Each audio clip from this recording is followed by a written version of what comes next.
Previously on the Scream retrospective, Welshy reviewed Scream 1. Then got a call from someone who sounded like Phaelus, but wasn't actually Phaelus.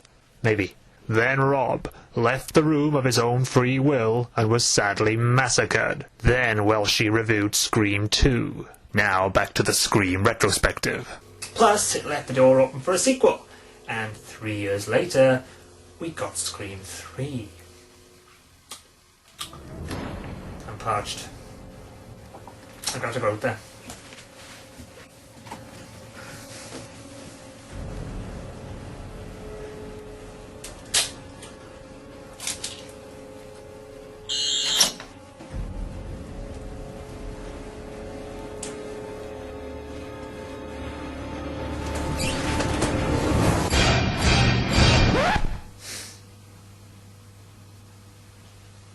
Cute.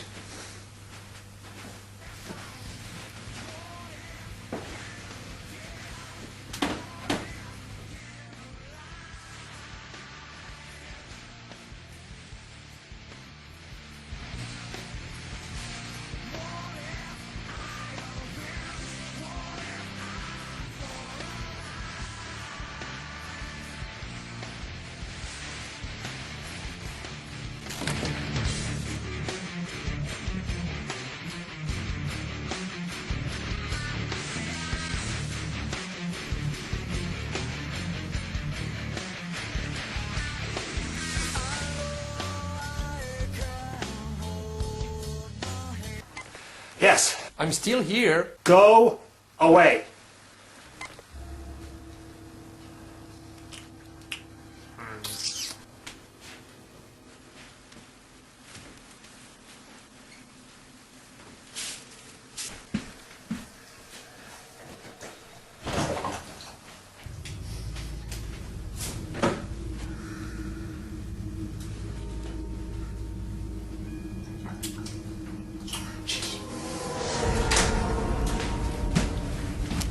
Very cheeky.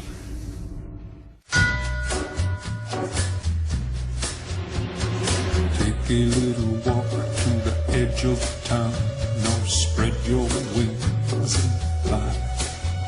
Don't the lights of the city look so damn pretty when you fly so high? It's hard to know that down below the streets, babe, are swimming deep in blood. Enough to make me groan and cry. You really wanna know what's wrong with this lady? Just scratching your head with your red right hand.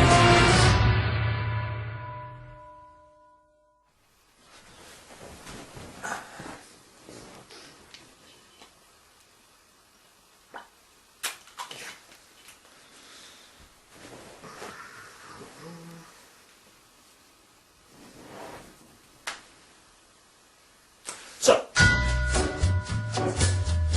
yeah, like I'm really going to end it there. Hi, I'm Welshy, and I'm an asshole. And even though I've only been on the site, less than a year, half a year if that, I've got to say, despite that, I am really, really pleased with my viewing figures. Fuck you, said panda! Like I said, I'm an asshole. And now, we're moving on to Scream 3. Nasty. That may seem random, but oddly, this is the only place in the video I can actually put that gag in. Scream 3, as you can probably tell, is my least favourite of the series. And there are a number of reasons for this, which I will go into. But first, a history lesson. When Scream came out, every actor who was due to survive the first film, bar Courtney Cox, had a sequel clause placed into their contract, meaning if a sequel were made, they'd all have to come back. At the conclusion of Scream 2, no one had signed such a clause, and so getting everyone back for a third film would prove to be a lot more difficult. Plus, at this point, a number of the cast's careers were doing quite well, so they may not have even wanted to return. Sadly, the only real casualty turned out to be one of the biggest, writer Kevin Williamson. With Scream and Scream 2 under his belt, along with I Know What You Did Last Summer, a small rewrite on Halloween H2O, and the success of Dawson's Creek, which were all hits by the way, Williamson decided to step up and left Scream 3 before writing it to direct his first feature film, Teaching Mrs. Tingle. Don't laugh. Williamson, while writing Scream 2, came up with the idea for 3 and left notes which were completely ignored as the studio decided to go bigger and funnier. So right from the off, Scream 3 was in trouble with the man who had created this world moving on to further his career. I don't blame him for this. Everyone in Hollywood wants to get ahead, bad pun, and so if you're a writer-editor, you will eventually want to direct. And with Williamson gone, you'd think the studio would halt pre-production, alter the release date, disband it altogether if possible, and just wait for the director, the writer, and all the right parties to come together to plan out this story to give it the great final chapter, as it was supposed to be then, that this series deserved. You would be wrong.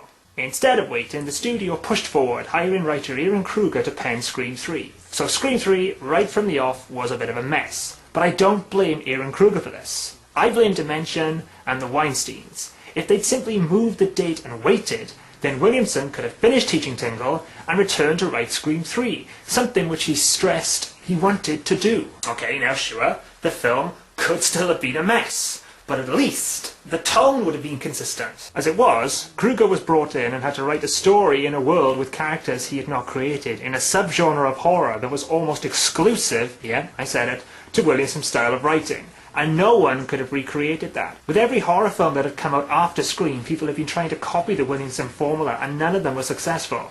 Kruger was in trouble from the beginning. He didn't know the characters, which he's fully admitted, and it shows as at times it almost feels like Courtney Cox and David Arquette are doing impressions of Dewey and Gale rather than actually being Dewey and Gale. Gale being the biggest casualty, as Cox in particular seems to be playing Monica Geller but doing an impression of Gale Weathers. Gone is the hard-nosed reporter, and in her place is a Dewey-dependent screamer who follows Dewey around all the time. The only character who comes out of this film feeling close to the same character we've known over the past 2 movies is Neve Campbell's Sidney. In fact, the only time the film feels like a Scream film is when Sidney's on screen, but there's a problem with that too. Neve Campbell for a long time refused to commit to Scream 3. I was in college when all this was going on, and I can remember checking the internet fan sites daily to see reports that she still hadn't signed. Eventually, she did sign, but due to the rush to get the film out by a certain date, Neve Campbell was also filming another movie at the same time, which meant that Sidney's screen time in Scream 3 was severely cut, meaning she was only on set for 20 days. Yeah, so this meant that the main character of this whole horror franchise was hardly going to be in the final chapter.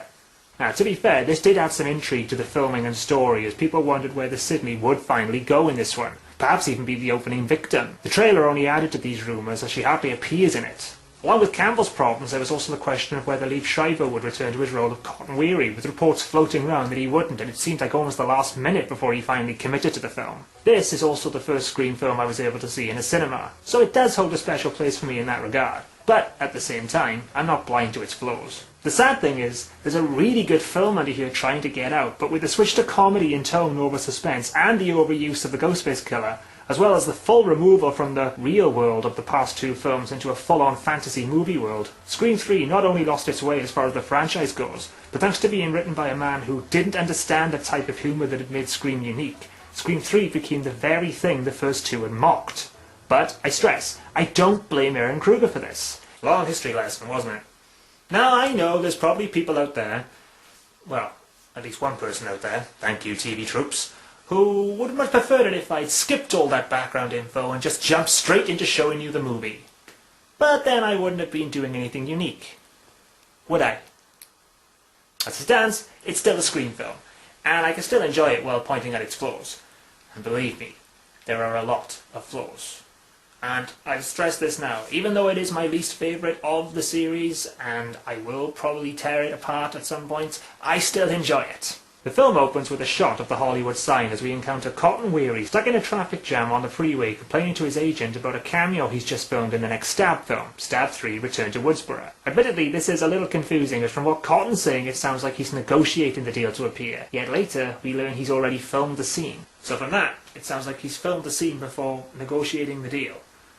If I were him, I'd hire a new agent. Since the last film, Cotton has managed to use his hero status to propel him to stardom, and he's now the host of a late-night talk show, 100% Cotton. His mobile phone rings, and upon answering it, he finds a woman on the other end, who first seems to have called the wrong number, before she realises she's talking to Cotton Weary. Cotton, feeling frisky, I guess he had 5 minutes, ditches his agent and gets flirtatious with the caller. Why don't you tell me who you are? Ooh, you're a naughty boy, Cotton. Now, what would your girlfriend say? What makes you think I have a girlfriend? I know you do. I'm right outside her bathroom door. And here begins one of the signs that shows Scream 3 is going to become the very thing its predecessors mocked. Remember in Scream 2, during the opening cinema scene where we saw the movie version of Casey getting ready to have a shower, as that's so the cliche thing to have the victim do? Guess where we find Cotton's girlfriend? If you said the shower, congratulations, you're not an idiot. And you don't write the... What the hell was that? Damn you, gagging order! So that was the first sign for me that Scream 3 was actually becoming a stab film. Knowing Cotton has connections, the killer asks one question. Where is Sidney Prescott? Promising to kill Cotton's girlfriend, Christine, played by Kelly Rutherford, if he doesn't give the right answer. You listen to me, you fucking psycho. You lay a finger on Christine and I swear to God I'll kill you. Wrong answer.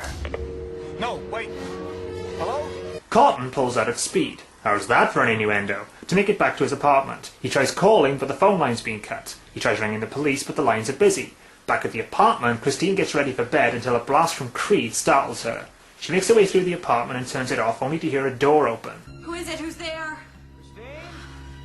Hon, you alright? I'm home. Ah, must be Cotton. Ghostface charges towards Christine, who first slips, fights back, and then manages to lock herself away before hearing Cotton's voice coming from the other side of the door. Talking about how much fun it's gonna be to rip your insides out. Now open the fucking door, Christine! So I'll be honest, when I first saw this scene in the cinema, I wasn't really scared. I was more confused. It was just like, what the hell is going on? Cotton arrives back at the apartment and begins to move through the rooms. Jesus, that is a nice apartment. Eventually, he arrives outside the room she'd locked herself in. He knocks, calls out to her, and then proceeds to try and force the door. This is something I do like, because from Christine's point of view, Cotton doing this only makes him look more guilty in Christine's eyes. Cotton eventually forces the door, but the second he takes to steady himself, Christine bursts from the closet swinging a golf club, thinking it's been Cotton outside all along. Terrified, she refuses to turn her back on him, which means she doesn't see Ghostface in the hallway. Cotton tries to warn her, but she swings and connects with his head, which allows Ghostface to stab her in the back and leave her to die. Instantly, Ghostface turns his attention to Cotton and slices his arm. Cotton tries to fight him off and pin him under a bookshelf. Succeeding for a second, Cotton reaches for the club, only for Ghostface to slam the case into his face, sending him toppling over his desk, momentarily knocking the wind out of him, which allows Ghostface to plunge his knife into Cotton's chest and deliver his final message. It was a simple game, Cotton. You should have told me where Sydney was. Now, you lose. This opening scene shows a number of the problems I have right from the off with Scream 3. Firstly, I can understand the whole making things bigger, but one of the factors that made Scream and Scream 2 scary were its locations. It's scary to think about a serial killer existing in your neighborhood. It's scary to imagine the same thing at college. These places are filled with people who are identifiable with locations and hangouts that, again, may be very familiar to you. You may have hung out there too. Scream 3 is set in Hollywood, at a fictional studio with fictional actors. It takes that big step into the fictional world that Scream and Scream 2 managed to avoid. Another problem is that by now, everyone is up to date on how a Scream film works. We know the first people you see will be the opening victims. As soon as I saw Cotton, I knew he was for the chop, so there was no suspense. One of the big reasons Randy's death was so effective in Scream 2 is because it happened at the halfway point and no one was expecting it. With Cotton, it's the beginning of the film. You know he's a dead man walking as soon as you see him. From the hills of Hollywood, we arrive at a mountain range in an amazingly beautiful location where we find Sydney, living in isolation, under heavy lock security as she takes up her post under the name of Laura, as a guidance counsellor working for distressed women. Next, we're reintroduced to Gail, giving a lecture on journalism as she's approached by Detective Mark Kincaid, played by Patrick Dempsey, who informs her of Cotton's death and that the killer left something at the crime scene. This is Maureen Prescott. This is Sidney Prescott's mother. Next, we move on to the set of Stab 3, where we meet Stab 3's director, Roman Bridger, played by Scott Foley, and horror producer John Milton, played by Lance Hendrickson, as they deal with the negative publicity around Cotton's death. Violence in cinema is a big deal right now, Roman. This is not the kind of news this studio's after. So if we stop making scary movies, what, all the psychos in the world will retire? Come on. I like this scene because you can almost imagine Wes Craven having the same argument. albeit in a far more imposing way. It's also a sign of the strange that was going on behind the scenes with the studio pressing the film to be something it didn't want to be. Moving along, we meet the cast of Stab 3. Tom Prince, played by Matt Kessler, who's playing Dewey. Angelina Tyler, played by Emily Mortimer, who's playing Sydney. Tyson Fox, played by Dean Richmond, who seems to be playing the token black guy who'll probably die halfway through. And Sarah Darling, played by Jenny McCarthy, who's playing Candy. Why did I just explain all this to you? Because other than their names, these characters have no defining characteristics, and you'll probably have forgotten about them by the time I finish this sentence. Which brings me to another problem with Scream 3. One-note, expendable characters. While people could argue that Scream 1 and Scream 2 had very little in terms of character development, one thing most people can say is that regardless of development, you could actually remember them, even if you hated them. A good example of this being the reveal of Mrs. Loomis at the conclusion of Scream 2. Laurie is hardly in the film, but you still remember her and know who she is when she appears on screen. But the characters in Scream 3? Yeah, they don't even register a blip. I'll admit though, I do like the mirror here of the scenes from previous Scream films, with the characters sitting around and talking about the victim from the opening scene. Only now, it's actors playing characters who are playing the characters from the previous movies, and Oh no, I've gone cross-eyed. Gail manages to get inside the studio and, setting her spy cam, gets confronted by Jennifer Jolie, played by Parker Posey, and her bodyguard Steve Stone, played by Patrick Warburton. Parker is the best addition of the new cast, which admittedly isn't saying much, but then the woman is so damn funny and charismatic, and has such a great rapport with Courtney Cox that it at least makes her scenes somewhat enjoyable. And Parker, through sheer force of personality, makes you remember the character. Jennifer is the actress who's been playing Gail through the Stab series, so the two women already have a really complicated relationship, despite the fact they've never actually met. This is made all the more awkward when Gail discovers Dewey on set, with a little less lint than last time. Apparently, having broken up since Scream 2, Dewey and Gail share a few awkward moments as we discover Gail has rubbed a lot of people up the wrong way, including Tom Prince. And that story that you did last month on me crashing my car? Wow, was that ever powerful journalism? Right, Now before the broken up couple can talk further, Milton has Gail removed from the set where she meets Jay and Silent Bob. Yeah, you heard me. She meets Jay and Silent Bob. What the fuck world is this supposed to be based in again? Now I know this was done as a nod or a friendly gesture, whatever, which resulted in Craven cameoing in Jay and Silent Bob Strike Back. But come on! Jay and Silent Bob are fictional characters who exist in Kevin Smith's own universe. Scream has set itself up as existing in the real world. This one scene, which I know is meant to be a gag, kind of blows all that out of the water. So like Scream 1 and Scream 2, right now we've got all the players on the field. And I'll be honest, other than Sydney, Gail, Dewey and Jennifer, I couldn't remember a damn thing about anyone else after this scene. We now come to the first scene in the film that really freaked a lot of people out in the audience, and was generally scary and creepy. Not surprisingly, it features Sydney. Back at Sydney's retreat, we see her having a conversation with her father, in a nice little cameo from Scream 1, as they talk about her mother and her secret life. Sydney's father wants her to come home, noting that she's almost slipping into a state of non-existence. that's the idea. Psychos can't kill what they can't find. Sometime later, Sydney lays asleep as the camera focuses in on the picture of Sydney and her mother, which we've seen in every Scream film. Outside, as the music begins to swell, we see a figure in white walking towards Sydney's retreat. As the camera focuses in on the picture of the face of Sydney's mother, we see the figure is in fact Maureen Prescott. She stops her approach, and when Sydney awakens, she sees this.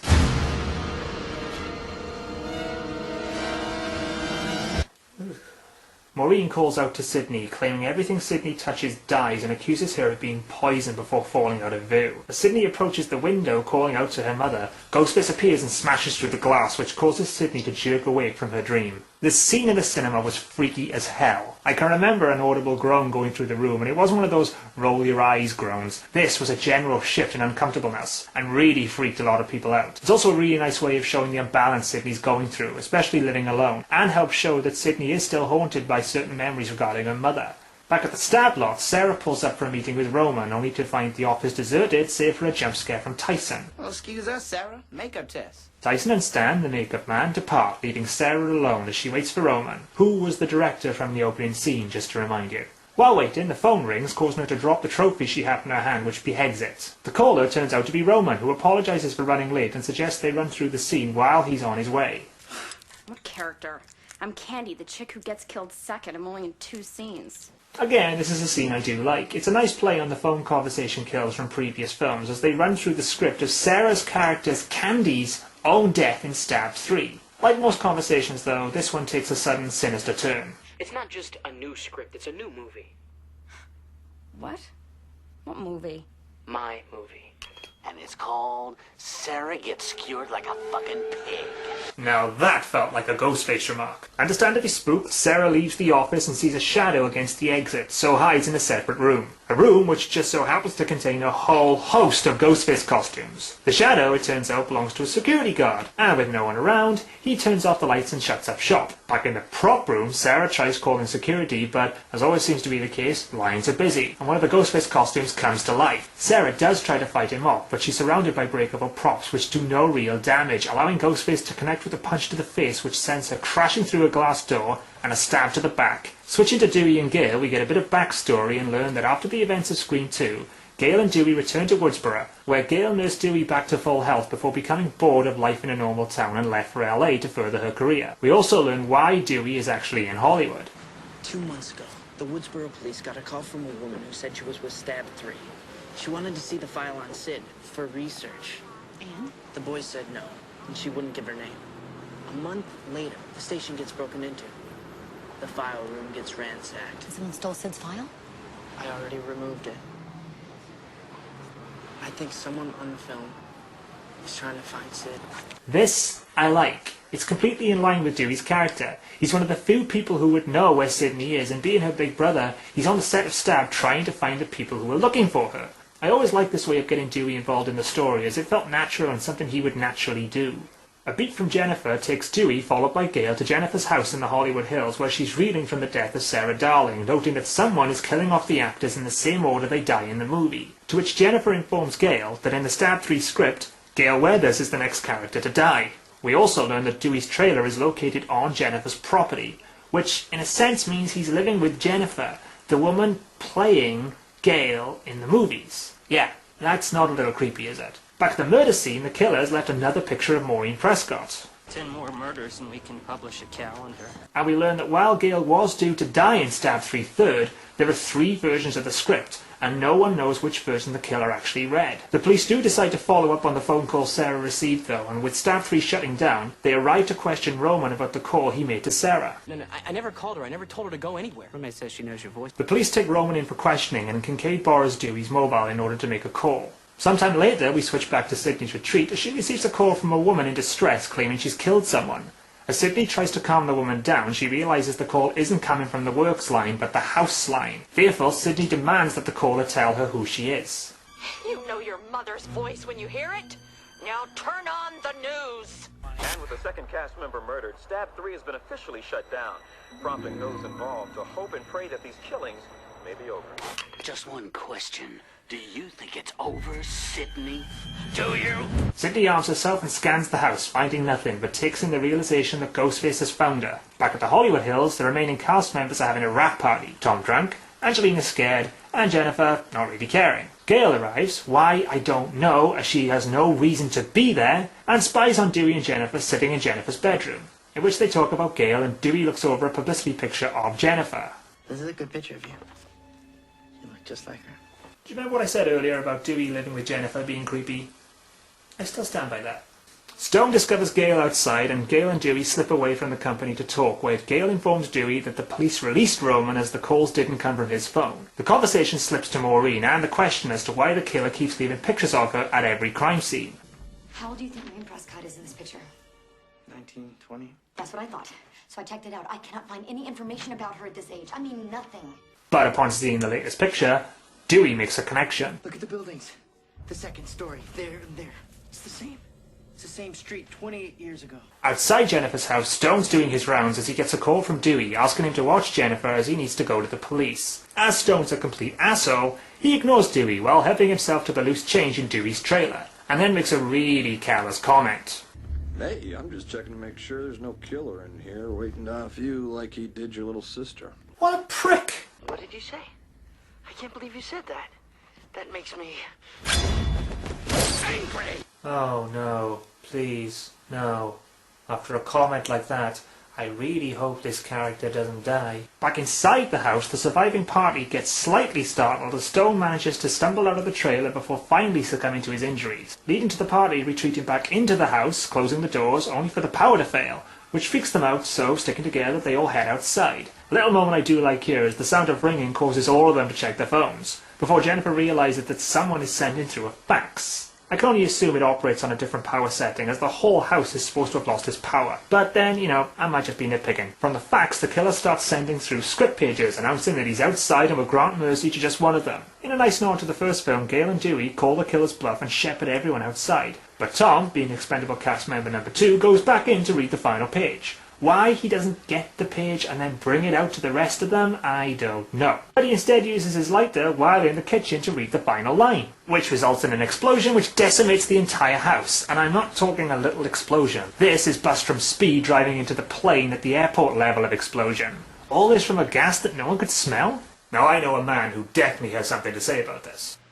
What, about that? Well, no, not really. I mean, it's entirely possible gas could work that way, but that explosion was way too excessive, I know, but there's also these variables you gotta worry about.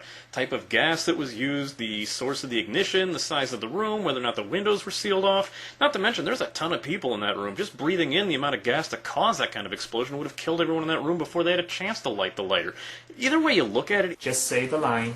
Gas doesn't work that way. Say it right. No, I'm not your screaming bitch boy. I'll give you corn. Gas doesn't work that way! Attaboy.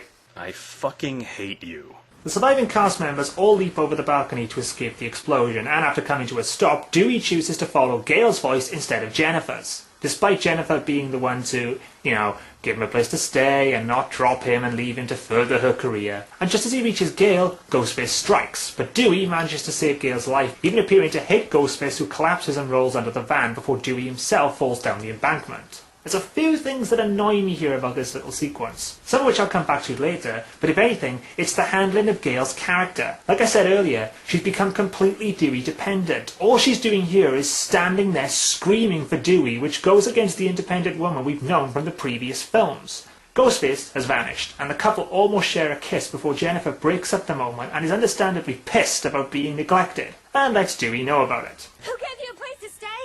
Who are you supposed to be protecting? Jennifer. I love that little touch, because if you watch her, you can almost see her winding up her shot to hit him. Gale takes exception to someone else getting a punch in the face, though, and gives Jennifer one of her own. With Ghostface nowhere to be seen, suddenly Angelina appears, in shock over what just happened back at the house, before Dewey notices another picture of Maureen, only this time with a message on the back. With the message that the killer was the one who actually killed Maureen Prescott, Kincaid stresses the importance of asking Sidney about any information on Maureen's death. This is another scene that annoys me. While I understand it's being used to build up suspicion for Kincaid due to his insistence on locating Sidney, there is no real reason for Sidney to be brought into this investigation. That is for me to decide. I need to talk to her, Mr. Riley. She is a key element in this case. How? How is she a key element? She hasn't been present. The pictures are of Maureen, not Sidney. Dewey has admitted that Sidney's father couldn't help them. So how could Sidney? Who knows more about Maureen Prescott than her own daughter? Oh, I don't know. Maybe the fucking husband? If they'd been better able to explain Kincaid's reasoning, I probably wouldn't have such a problem with it. Or hell, just given a legit reason for needing Sidney to be there, an item of her clothing or her DNA or something of hers being at the crime scene. It would have made more sense for Kincaid's need for her to be brought in. But, as it's written, there is no reason. It's just Kincaid being an overbearing arsehole in his insistence. Dewey tries to call Sidney only to discover that she's now in the building. The killer called me. What? Yeah, he found me. I'm no more safe there than I am here. Well, I wouldn't say that. You'd probably be safer if you went abroad somewhere. And, in a nice little callback, Sidney's also wearing the necklace Derek gave her in Scream 2. Call me a sucker, but I love callbacks. Being brought through, Sidney reunites with Gale and is introduced to Kincaid, who shows her the pictures of Maureen, which have all been taken from the lot of Sunrise Studios. And surprisingly, Sidney knows nothing about them. So what's your next move, Kincaid? You needed to see her, find out what she knows, as she is a key element in the case. Oh, she doesn't know anything. Alright, moving on. Heading to the movie lot, the group is startled by the arrival of Randy's sister, Martha Meeks, played by Heather Matarazzo, who seems to have just, walked onto the lot after coming directly from Woodsboro. I don't know about you, but I'm always walking onto movie sets. especially movie sets where murders have happened, you know, and security is supposed to be really, really tight. Martha comes bearing a videotape, and here begins one of the best scenes in the movie. The tape is of Randy, who recorded it while at Windsor College, fearing he may not make it through the second film's killings. And that giving up my virginity to Karen Kolchak at the video store was probably not a good idea. Karen Kolchak? Yes, Karen Kolchak. Creepy Karen? Shut up! And through the power of VHS, remember that? He lays down the rules of what the characters should come to expect during this final chapter of what he sees as the conclusion of a trilogy. 1, you got a killer who's going to be superhuman. Stabbing him won't work, shooting him won't work. Basically, in the third one, you got to cryogenically freeze his head, decapitate him, or blow him up. Number 2, anyone, including the main character, can die. This means you, Sid. I'm sorry. It's the final chapter. It could be fucking Reservoir Dogs by the time this thing is through. Number 3, the past will come back to bite you in the ass. Whatever you think you know about the past, forget it. The past is not at rest. Any sins you think were committed in the past are about to break out and destroy you. This one scene shows what's been missing so far from Scream 3. The sense of fun and self-referential humour that both Scream 1 and Scream 2 had in droves. This scene is also a really good example of the very problem I had with the Randy Dewey scene from Scream 2. And I bet you thought I'd forgotten to address that. Well, I say you. I know at least one person thought I'd forgotten to address it. Both that scene and this scene from Scream 3 show that only Randy can deliver this kind of dialogue and make it work. In Scream 2, any other character sitting opposite Dewey and delivering the lines would have felt completely wrong and out of place. It just shows how important Randy was to Scream's own identity and style. Without him, as this film's proven, a lot of the fun seems to go with him.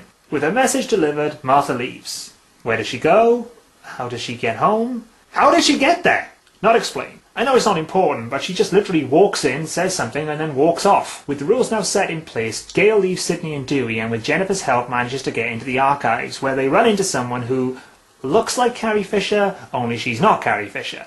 But she is played by Carrie Fisher. You following? I was up for Princess Leia. I was this close. So who gets it?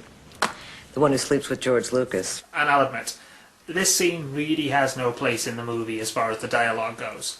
But it is fun to see Carrie Fisher poke fun at herself. Wanted some information on past actresses, specifically Maureen Prescott. Bianca rifles through the archives noting that they would never find information on Maureen, as she was back then, Evans, but instead pulls the file on Rena Reynolds, Maureen's performer stage name, which shows off more publicity stills and the list of movies she's appeared in. Horror pictures, back in Milton's heyday. Back in what? John Milton, the horror producer. In case you've forgotten, because I know I had by this point, John Milton was last seen early in the movie, played by Lance Hendrickson. Nice job in keeping these characters in the audience eye movie. And now begins my personal favourite scene and sequence of Scream 3. And yes, it features Sidney.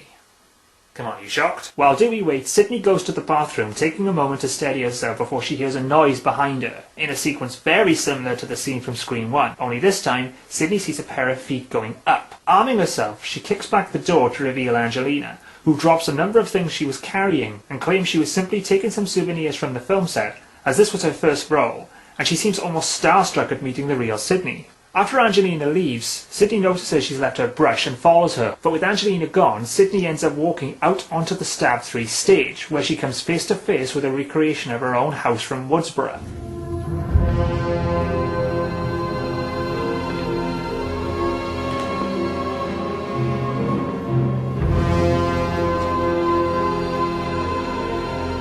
I love this sequence, not only for the musical score and the genuine creepy feel, but also due to its many callbacks. She walks out from a recreation of Stu's house from Scream 1, giving her a moment to look up into the bedroom where Billy took her virginity. She's staring at the house where, for her, this all started, with Niv's reactions played perfectly, and you can just see this is torturing her, as we know, thanks to the conversation with her father earlier in the film. This is the first time she's laid eyes on her old house in a long time. Add to this all the memories each of these sets bring back to her, and this is just a really well put together scene. Even little touches like Stu's garage door with the blood of Tatum smeared against it brings an emotion and a memory. Completely sucked into the world, Sidney heads into a recreation of her house and into her old bedroom, where she has flashback memories of her conversation with Billy, until a noise snaps her out of it. With her bedroom door closed, Sidney arms herself and, in another nice callback to the first movie, uses her closet door to jam against her bedroom door to check outside, seeing no one.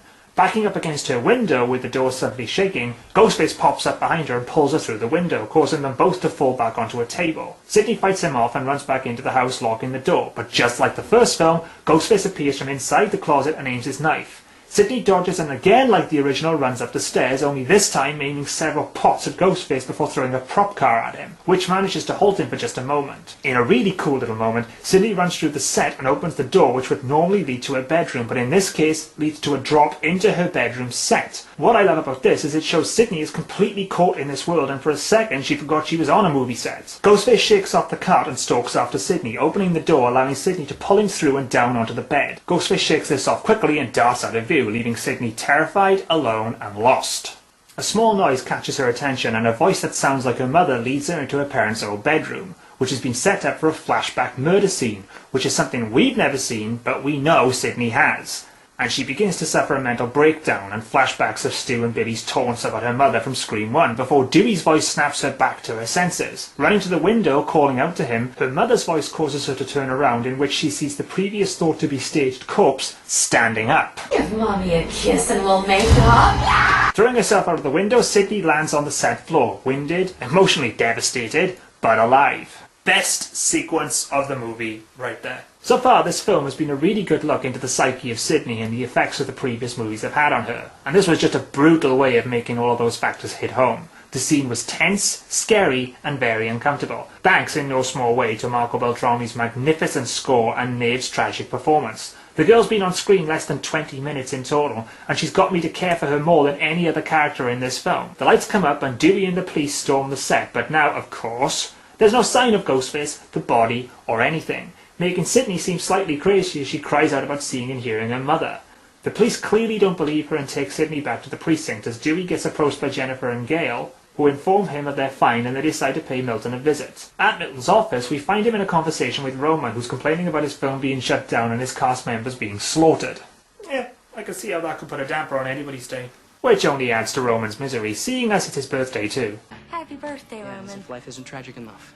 And with Roman's departure, Milton, after some faffing, eventually spills the beans on his murky past in regards to Maureen Prescott. While I am enjoying this whole look at Maureen's backstory, one of the reasons I'm not totally engaged with it is because we've never actually seen Maureen. Her murder was something that happened before the events of Scream 1, and so hearing all this information about her doesn't have the big punch simply because she's a character we've never actually seen. Another problem this is causing is that because we're spending so much time with the established cast, the film is giving us little to no time to build up suspicion for any of the new characters, or, hell, even get to know them. To cut through the filler, Milton, in so many words, tells them that Maureen was raped many times at his parties, which she would go to get parts, which would explain, in a way I guess, why she became the loose woman of Woodsboro. And to increase his dickishness, he doesn't really seem to care, which leaves Dewey, Gale and Jennifer disgusted.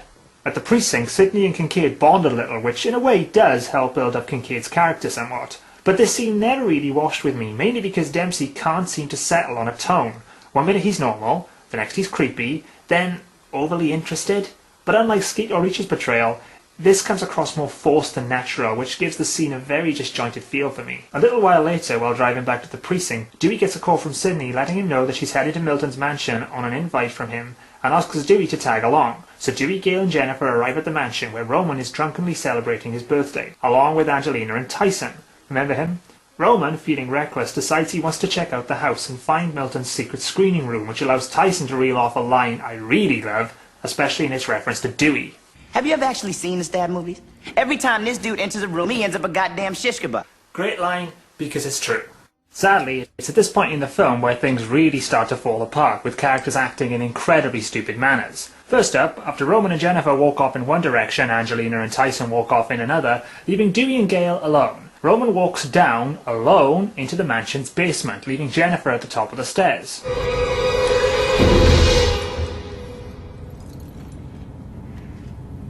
Roman? Still waiting for Sidney, Dewey checks caller ID and rings it. What the hell? An investigation leads Dewey and Gale to uncover a Ghostface costume, a phone, and a new voice changer. Dewey's got our voices. A voice changer that manages to perfectly mimic people's voices, including Dewey's and Sidney's. Yeah.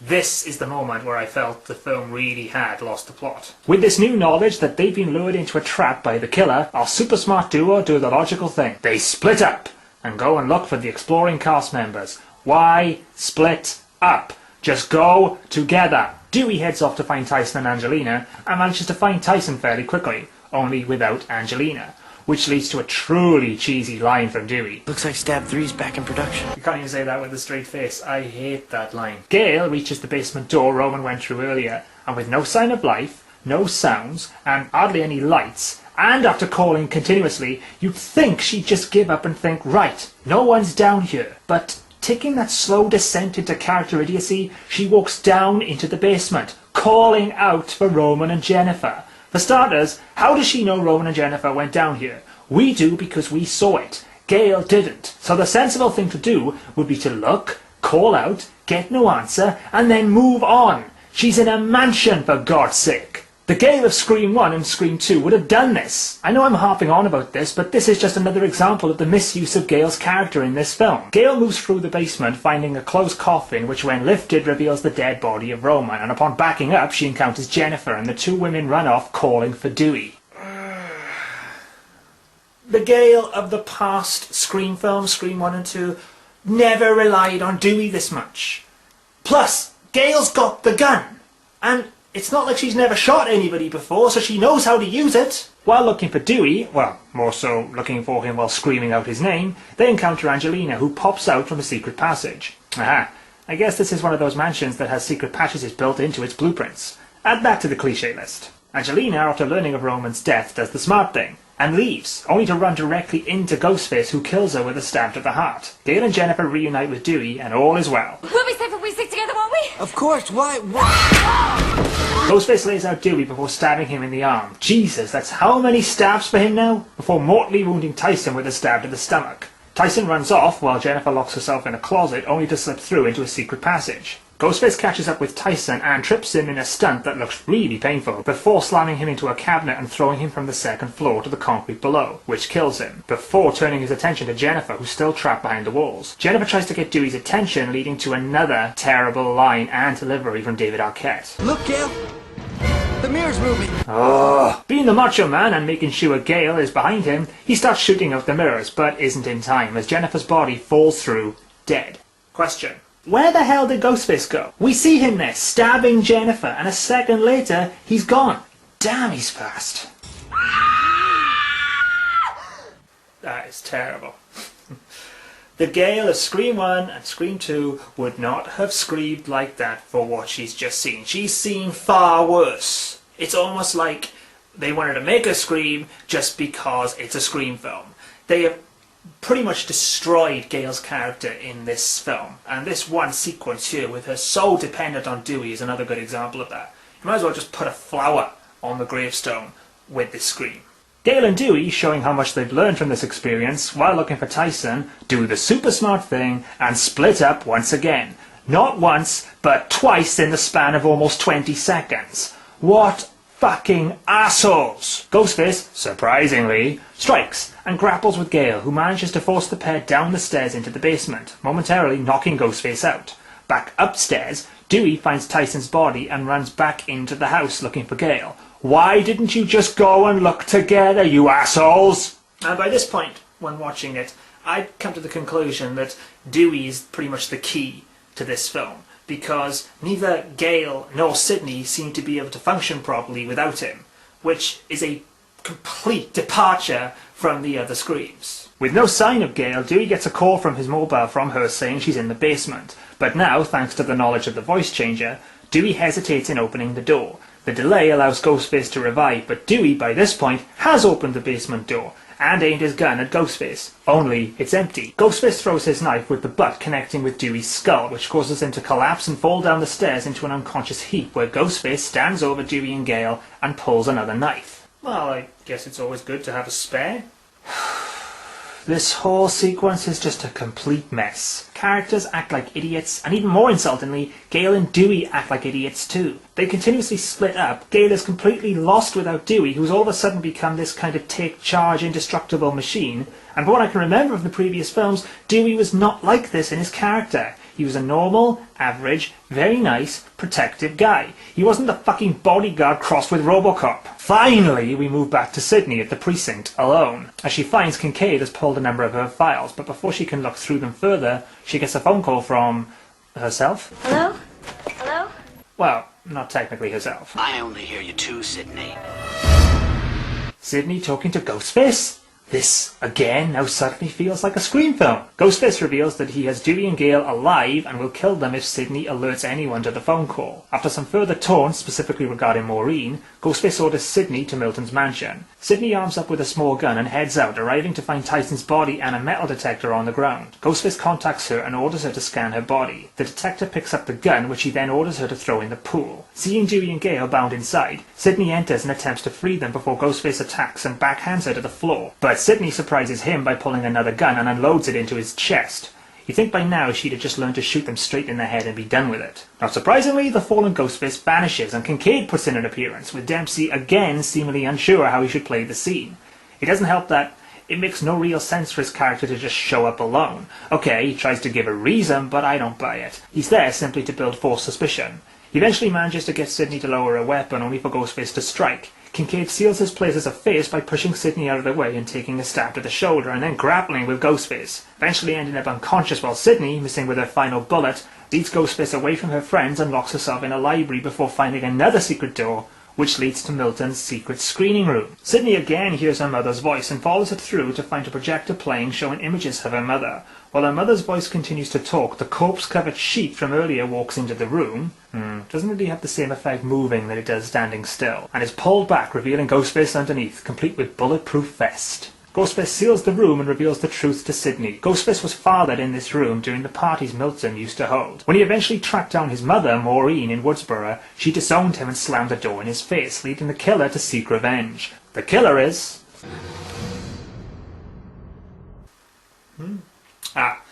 if you don't know who that is, don't worry, I didn't either the first time I saw the film.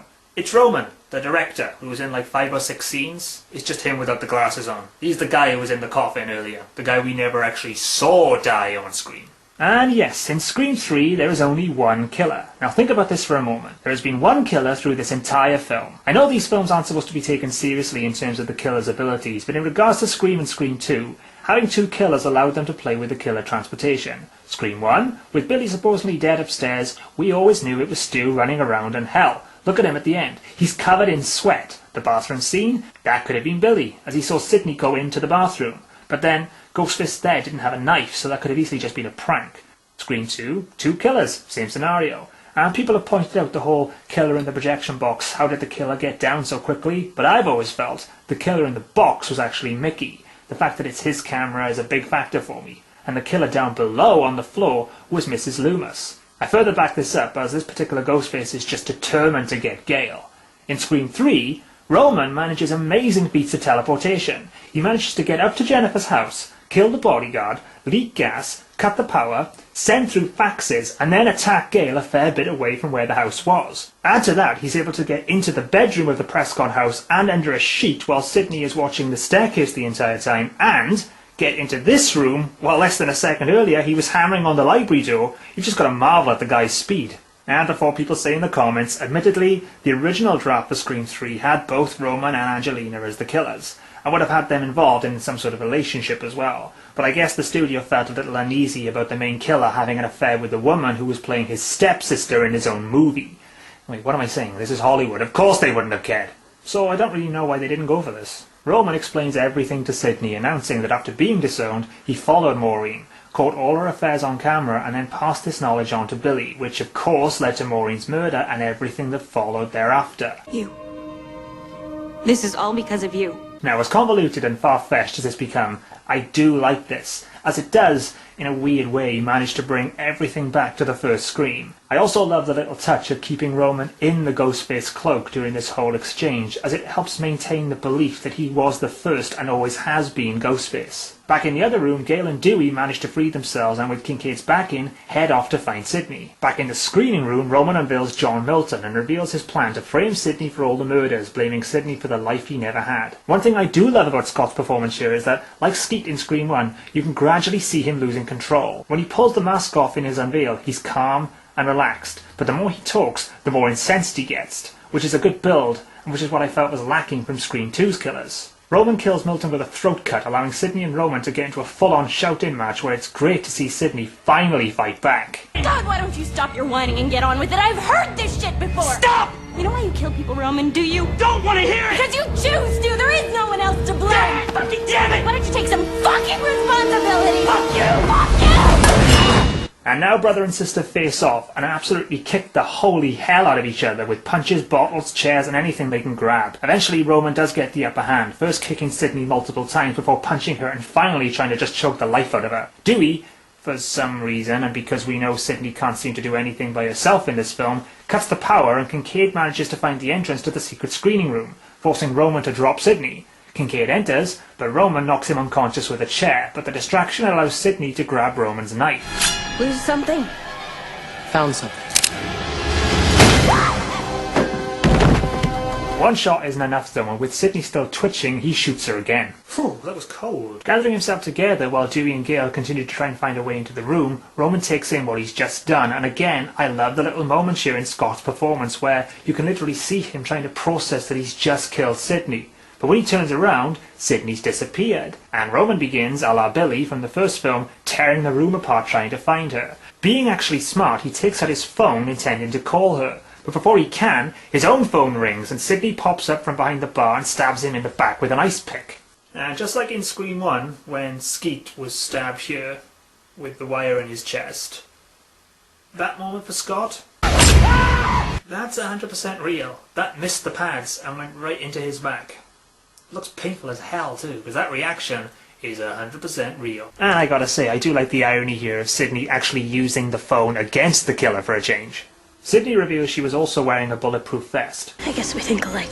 And stabs Roman through the heart with the pick, just seconds before Dewey and Gale enter the room. In another really nice moment that I do like, Roman grabs Sidney's hand and both siblings share a moment before Roman dies in a beat that you could read in a number of different ways. Now if this was how Roman would have died, I'd have been happy. But no, killers are now superhuman and Roman revives, and of course Dewey has to get the final headshot in. I mean, it's not like he hasn't done enough in this film already, is it? Back at Sidney's retreat, some undisclosed time later, we see Sidney happy with Dewey finally proposing to Gale, which she accepts. Now this sequence could be viewed as cheesy, yeah, and it is, but one thing I have to draw attention to is the music. Through the whole of the trilogy, Marco Beltrami has written some great themes for all the characters, but in Scream 2, the studio decided to use a theme from Broken Arrow for Dewey's theme. Here, Beltrami manages to merge his own version of Dewey's theme with the heroic version of Sidney's theme and manages to make the whole thing feel completely seamless. This is also my favourite piece of music in the Scream series, and it really makes you feel like Sidney has a new lease on life.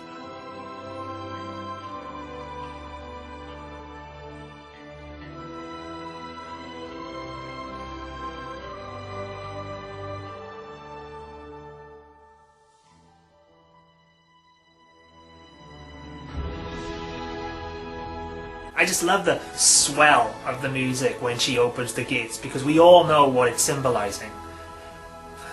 Alright, just this once. Symbolism! Yes it is. Thank you, Maddie. Inside, in a change from the opening, Sidney decides against the security lock, and along with Kincaid, Dewey and Gale, they settle down to watch a movie, only for the back door to blow open with Sidney leaving it. Leaving the door open for a sequel. Very subtle. Or you could just view it as Sidney no longer having to be afraid. Your call.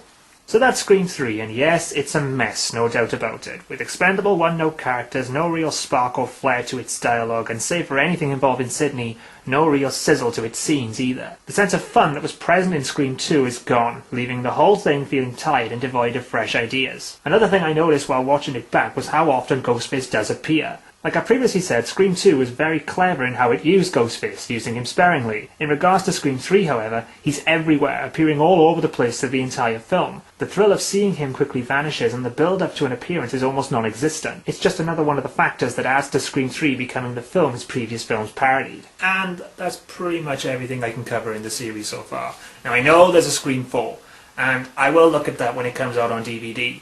But for right now, I just want to be able to move on and look at something different. And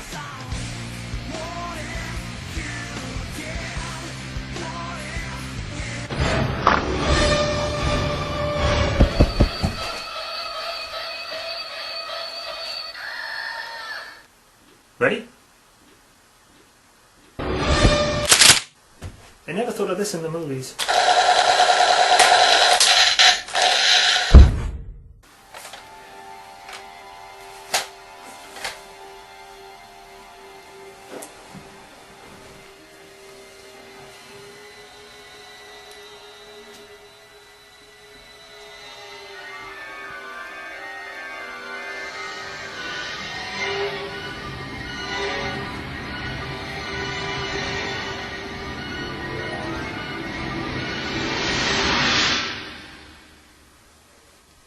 Well, I always said everyone loves monkeys. Wait. How can you be the killer? You were behind me when I got my first phone call upstairs. Unless... Hello? Just one question. You think it's over, Welshy? Do you? Well, I assume so, unless you expect me to sit around until Scream 4 comes out on DVD. I want to play a game. Alright, seriously. Storylines on That Guy with the Glasses are never a good thing. And I kind of want to change because it feels like I've been wearing the same shirt for, what, like 3 months now? This isn't a storyline. It's a horror movie review, and you better start reviewing. Reviewing what? Look under the monkey.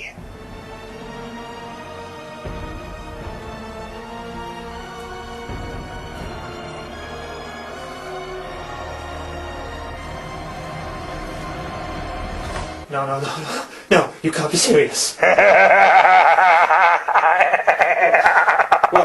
can I at least change my shirt?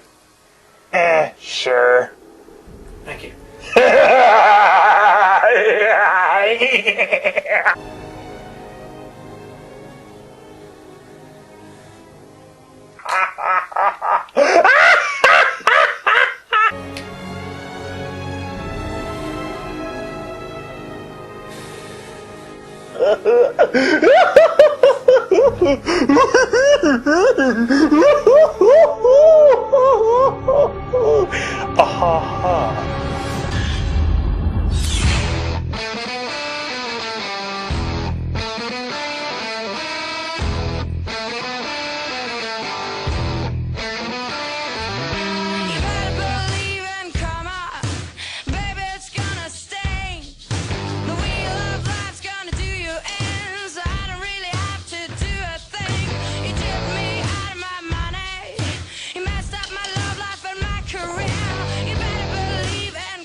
In the shadows.